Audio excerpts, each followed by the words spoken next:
Hormuz প্রণালীতে আবারও যুদ্ধের গন্ধ। একদিকে মার্কিন অবরোধের শিকড়, অন্যদিকে ইরানের সরাসরি হুঁশিয়ারি। ইরানের তেলবাহী জাহাজে হামলা হলে মধ্যপ্রাচ্যে মার্কিন ঘাঁটিগুলোতে চালানো হবে ভারী আঘাত। পরিস্থিতি এখন আর শুধু কূটনৈতিক উত্তেজনায় আটকে নেই, এটা ধীরে ধীরে এগিয়ে যাচ্ছে সরাসরি সামরিক সংঘাতের দিকে, আরও ভয়ঙ্করভাবে। গত কয়েকদিন ধরেই হরমুজ প্রণালীতে যুক্তরাষ্ট্র আর ইরানের মধ্যে উত্তেজনা তীব্র হচ্ছিল। কিন্তু পরিস্থিতি নতুন মোড় নেয় শুক্রবার, যখন মার্কিন বাহিনী ওমান সাগরের কাছে দুটি ইরান সংযুক্ত তেল ট্যাঙ্কারে সরাসরি অভিযান চালায়। মার্কিন সেন্ট্রাল কমান্ড বা সেন্টকম দাবি করেছে MTC স্টার 3 এবং MT সেভদা নামের দুটি ট্যাঙ্কার মার্কিন অবরোধ এড়িয়ে ইরানি বন্দরের দিকে এগিয়ে যাচ্ছিল। এরপর মার্কিন যুদ্ধবিমান ওই জাহাজ দুটিকে অকেজো করে দেয়।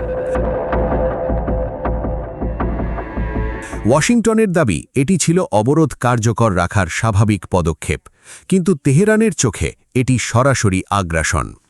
ইরানের রেভলিউশনারি গার্ড IRGC এরপরই ভয়াবহ হুঁশিয়ারি দেয়।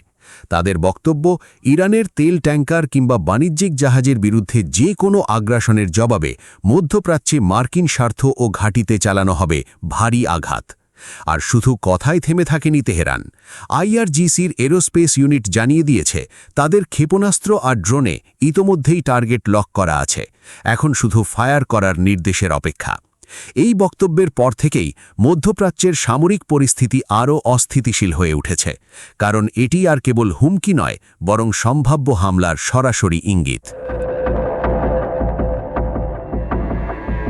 এর মধ্যেই জাতিসংঘে বিস্ফোরক অভিযোগ তুলেছে ইরান। জাতিসংঘ মহাসচিব আন্তোনিও গুতেরেসের কাছে পাঠানো এক চিঠিতে ইরানের রাষ্ট্রদূত সাইদ ইরাভানি অভিযোগ করেছেন, যুক্তরাষ্ট্র যুদ্ধবিরতি লঙ্ঘন করেছে, আন্তর্জাতিক আইন ভেঙেছে, এমনকি ইরানি বাণিজ্যিক জাহাজ আটক করে সমুদ্র দস্যুতার মতো আচরণ করছে। ইরান স্পষ্ট বলছে, এই অবরোধ আর হামলা পুরো অঞ্চলকে ভয়াবহ যুদ্ধের দিকে ঠেলে দিতে পারে। আর এর পরিণতি শুধু মধ্যপ্রাচ্যেই সীমাবদ্ধ থাকবে না, এর প্রভাব পড়বে পুরো বিশ্বের নিরাপত্তা ও অর্থনীতিতে। সবচেয়ে বড় বিষয় হল, এই উত্তেজনার কেন্দ্র এখন হরমুজ প্রণালী আর ওমান সাগর, যা বিশ্বের অন্যতম গুরুত্বপূর্ণ জ্বালানি রুট। আর এখানেই প্রতিদিন বাড়ছে সামরিক উপস্থিতি, ড্রোন নজরদারি আর যুদ্ধজাহাজের টহল।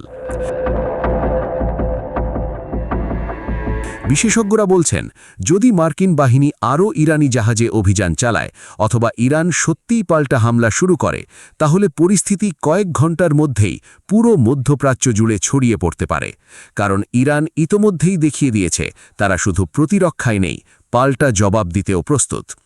অন্যদিকে ওয়াশিংটনও পিছিয়ে আসার কোনো ইঙ্গিত দিচ্ছে না, বরং মার্কিন প্রশাসন সাফ জানিয়ে দিচ্ছে অবরোধ আরও কঠোর করা হবে। ফলে এখন পুরো বিশ্ব তাকিয়ে আছে হরমুজের দিকে, কারণ একটি ভুল সিদ্ধান্ত, একটি ক্ষেপণাস্ত্র অথবা একটি ট্যাঙ্কারে নতুন হামলা পাল্টে দিতে পারে পুরো অঞ্চলের ভবিষ্যৎ।